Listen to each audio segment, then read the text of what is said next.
বর্তমান পরিবর্তিত পরিস্থিতিতে সকল রাজনৈতিক দল এখন স্বাধীনভাবে তাদের মতামত প্রকাশ করতে পারছে। যে সব ব্যক্তি বা প্রতিষ্ঠান রাষ্ট্রীয় কাজ ও সিদ্ধান্ত গ্রহণ করার প্রক্রিয়ায় সম্পৃক্ত, তাদের প্রত্যেকের জবাবদিহিতা নিশ্চিত করাই আমাদের অগ্রাধিকার। আমরা মানুষের মৌলিক অধিকারকে সমুন্নত ও সুরক্ষিত রাখতে দৃঢ়প্রতিজ্ঞ।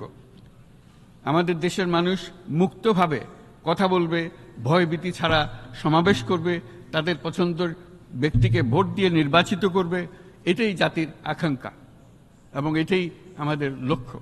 মানুষের আস্থা, আত্মবিশ্বাস ফিরিয়ে আনতে এবং নির্মম অতীত যেন আর ফিরে না আসে কোনোদিন, সেই জন্য আমরা কিছু সুনির্দিষ্ট খাতে সংস্কারকে অগ্রাধিকার দিয়েছি। এইসব সংস্কার যেন টেকসই হয়, দীর্ঘমেয়াদে নিশ্চিত করতে এবং অবাধ ও নিরপেক্ষ অংশগ্রহণমূলক নির্বাচনের জন্য উপযোগী পরিবেশ সৃষ্টি করতে আমরা কাজ করে যাচ্ছি।